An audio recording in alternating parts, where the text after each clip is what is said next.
आपको तो पता ही हुआ कि स्पेस में एक प्लैनेट था प्लूटो नाम का। अब मैं था इसलिए कह रहा हूँ क्योंकि इसको प्लैनेट के लिस्ट से निकाल दिया गया था। अब इसको छोटा प्लैनेट माना जाता है, लेकिन इस बात से बहुत सारे कंट्रीज नाराज थे कि दुनिया भर की स्पेस ऑर्गेनाइजेशन प्लूटो को प्लैनेट अब नहीं मान रही है। तो आपको पता है न्यू मैक्सिको में एक लेजिस्लेचर पास हुआ जो कि ये कहता है कि उनके लिए प्लूटो अभी भी प्लैनेट है जब वो स्टेट के ऊपर से पार होगा। यानी जब प्लूटो न्यू मैक्सिको से दिखेगा आसमान में, जब वो उनके ऊपर से पास होगा तब वो उनके लिए प्लैनेट होगा। मतलब लीगली स्टिल प्लैनेट है न्यू मैक्सिको के लिए, और बिल बनाकर पास कर दिया गया सिर्फ प्लूटो प्लैनेट के लिए। कितनी अजीब बात है, लेकिन ये ट्रू है।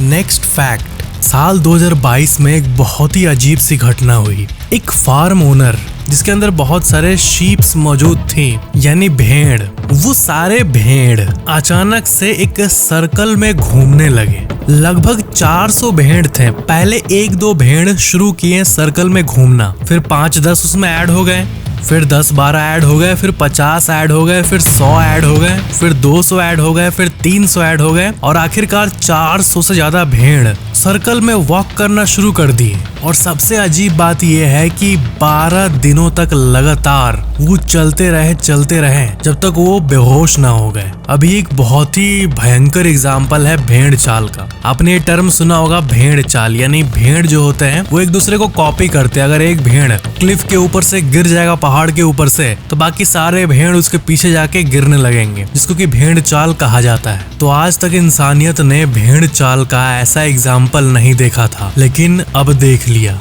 फिर बाद में ये पता चला कि इन सब को एक बीमारी हुई थी, एक ऐसी बीमारी जो फैलती है। लिस्टरियोसिस नाम है उस बीमारी का। लिस्टरियोसिस को सर्कलिंग डिजीज भी कहा जाता है, और ये जब भेड़ों में होता है तो बहुत अजीब बर्ताव करने लगते हैं। लिस्टरोसिस यानी सर्कलिंग डिजीज, और यही कारण था कि 12 दिन तक लगातार ये घूमने लगे। उस फार्म ओनर के पास इस घटना का पूरा कंप्लीट सीसीटीवी फुटेज भी मौजूद है। नेक्स्ट फैक्ट, एक टाइप का कॉफी आता है जिसको कि कहा जाता है ब्लैक आइवोरी कॉफी, और ये दुनिया का सबसे एक्सपेंसिव कॉफीज में से एक है। लेकिन इसके बारे में थोड़ा सा और आपको जान लेना चाहिए, क्योंकि ये लग्जरी कॉफी माना जाता है और इसको प्रोड्यूस करना उतना आसान नहीं है, क्योंकि इस कॉफी को बनाया जाता है जब ये बन के तैयार हो जाता है तो उन कॉफी बीन्स को एलिफेंट को खिलाया जाता है, यानी एलिफेंट उसको खा लेते हैं। फिर एलिफेंट के डाइजेस्टिव सिस्टम से पास कराकर निकाला जाता है। एलिफेंट का डाइजेस्टिव सिस्टम प्रोटीन को ब्रेक कर देता है कॉफी का, जिससे कि कॉफी और भी तीता हो जाता है। और लगभग 23 किलोग्राम कॉफी एलिफेंट के अंदर डाला जाता है, और 23 किलोग्राम में से आखिरकार 1 किलोग्राम बाहर निकलता है, और वही है ये ब्लैक आइवोरी कॉफी। ऐसे ही कड़वा कॉफी बनता है। कड़वाहट तब आती है जब एलिफेंट के पेट में डाइजेस्टिव सिस्टम के अंदर प्रोटीन ब्रेक हो जाता है। तो क्या आप ये ब्लैक आइवोरी कॉफी पीना चाहोगे? मैं तो बिल्कुल नहीं।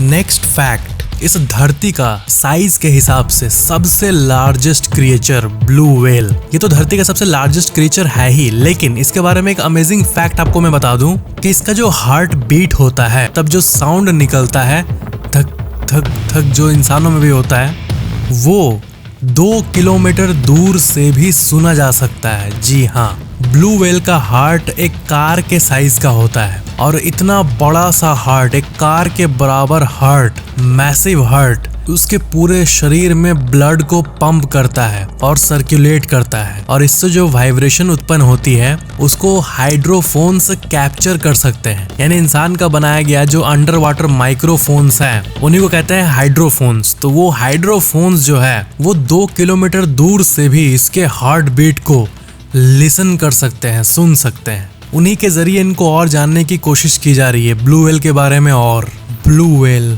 सोचो, पानी के अंदर 2 किलोमीटर दूर तक पानी में वाइब्रेशन फैलता है उसके हार्ट के बीट होने से। दैट्स गजब।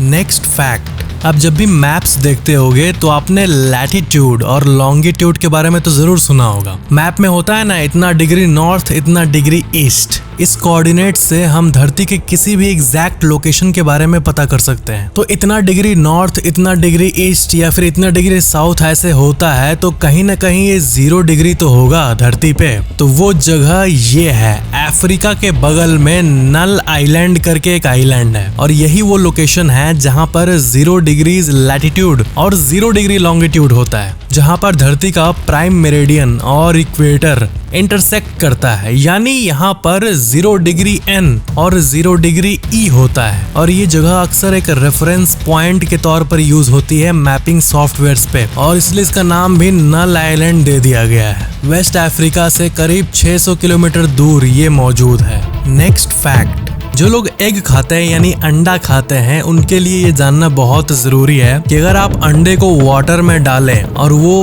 तैरने लगा तो आपको वो अंडा नहीं खाना चाहिए, और अगर वो अंडा डूब गया तो इसका मतलब वो एक फ्रेश एग है।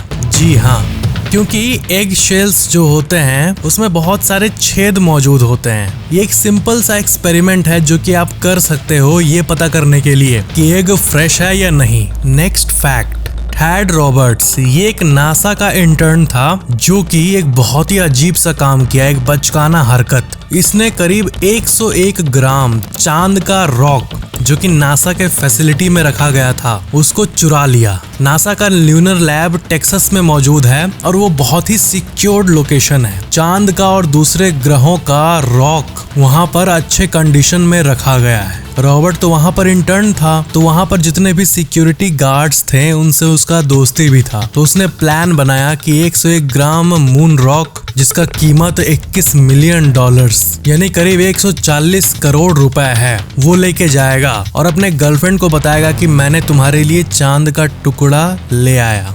जी हाँ, यही उसका इंटेंट था। और पकड़े जाने के बाद उसने ये कहा था कि वो मून के उन्हीं पीसेस को बेड पे चारों तरफ फैला के और लव मेकिंग करेगा, यानी लिटरली चांद पर रोमांस। इनफैक्ट इस ड्रीम को पूरा करने के बाद वो उस रॉक को दूसरे मिनरोलॉजिस्ट्स को बेचना भी चाहा, और कई लोग मिल भी गए थे जो कि मुंह मांगे रकम पर चांद का टुकड़ा लेने के लिए तैयार थे, लेकिन उसके पहले ही उसको पकड़ लिया गया। सबको पता चल गया कि यही चोरी किया था। तो ये एक असल कहानी है जहां पर चांद का टुकड़ा रियल में बॉयफ्रेंड ने गर्लफ्रेंड को दिया। दैट्स रियली गजब। नेक्स्ट फैक्ट, क्या आपको पता है कि घड़ी क्लॉकवाइज ही क्यों घूमती है? देखो, राइट साइड अगर घूमे तो इसको हम क्लॉकवाइज कहते हैं, कोई चीज लेफ्ट साइड घूमे तो उसको हम एंटी क्लॉकवाइज कहते हैं। तो राइट साइड घूमने को क्लॉकवाइज इसलिए कहा जाता है क्योंकि क्लॉक इसी साइड घूमता है, हेंस इसका नाम क्लॉकवाइज, क्लॉक की तरह। लेकिन सवाल ये है कि क्लॉक राइट साइड क्यों घूमता है? तो इसका आंसर है सन डायल में।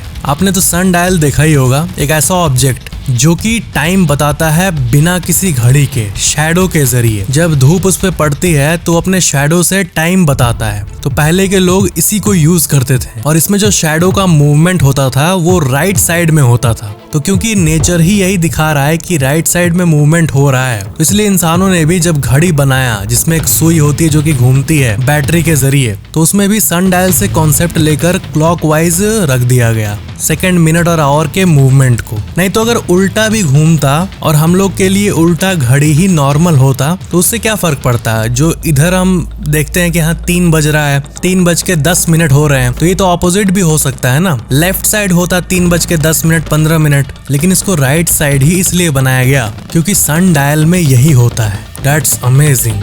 नेक्स्ट फैक्ट, जिस तरह इंसानों में बेबी टॉक होता है ना, जैसे बच्चे से क्यूट तरीके से बात करते ये लो वो लो, तो ऐसे ही डॉल्फिन्स में पाया गया है। आपको पता ही होगा कि हमारे दुनिया में डॉल्फिन्स सबसे इंटेलिजेंट क्रीचर्स में आते हैं। तो इनका बेबी टॉक का वर्जन पाया गया है जो कि ये हाई पिच करके और स्लो पेस में अपने बच्चे से बात करते हैं, अपने ओरिजिनल पिच को बदलकर बेबी टॉक करते हैं जैसा इंसान करते हैं। मतलब जानवरों की दुनिया में डॉल्फिन्स ही एक ऐसा क्रिएचर है जिसको कि ऐसा करते हुए देखा गया है। एनिमल किंगडम में जितने भी एनिमल्स हैं, बाकी सब में चाहे बच्चा हो चाहे एडल्ट हो, वो एक स्टाइल से बात करते हैं, लेकिन डॉल्फिन्स में ऐसा इंटेलिजेंस पाया गया है जिसमें उनका पेरेंटीज का तरीका अलग होता है, इंसान की तरह। नेक्स्ट फैक्ट, 17th सेंचुरी में लेज़रस कोलोरेडो एक मर्डर के लिए कन्विक्ट हुआ था और कोर्ट ने उसको डेथ सेंटेंस सुनाया, यानी उसको फांसी की सजा होने वाली थी। लेकिन लेज़रस एक शरीर नहीं था, वो कंजॉइंड ट्विन थे। यानी जैसा कि आप देख सकते हो उसके बॉडी के इस पार्ट से उसका एक भाई भी था जो कि उसी में जुड़ा हुआ था। लेकिन डेथ तो मेन वाले लेज़रस ने किया था और कोर्ट में भी ये प्रूव हुआ और डेथ सेंटेंस मिला। लेकिन जब उसे डेथ सेंटेंस फाइनली हो गया तब उसने कोर्ट को ये कहा कि अगर उसे मारा गया तो उसके साथ जो ट्विन है ये भी मर जाएगा, लेकिन इसने कोई गलत काम नहीं किया है अपने हाथों से, तो ये इसके लिए कोई तरह का न्याय नहीं हुआ। और ये बात सुनने के बाद कोर्ट को भी टेक्निकली इस बात को एक्सेप्ट करना पड़ा और इस बात को कंसिडर करना पड़ा कि क्या करना चाहिए, क्योंकि उसके साथ एक भाई भी था। और फाइनली इस बात के चलते, इस तर्क के चलते उसका एग्जीक्यूशन रुक गया और उसे डेथ सेंटेंस नहीं हुआ और वो नॉर्मली लाइफ जिया, जस्ट बिकॉज उसका भाई उसके साथ कंजॉइंट था और उसको मारने पे वो भी मर जाता, जो कि पब्लिक को एक्सेप्ट नहीं था क्योंकि उसने कोई गलती नहीं किया था। तो ये एक बहुत ही अजीब सी कहानी थी लेज़रस कोलोरेडो की। तो ये थे आज के फैक्ट्स। वीडियो को लाइक जरूर करना और चैनल को सब्सक्राइब करके बेल आइकन जरूर ऑन कर लेना ऐसी और वीडियोस के लिए। Thank you so much for watching this video.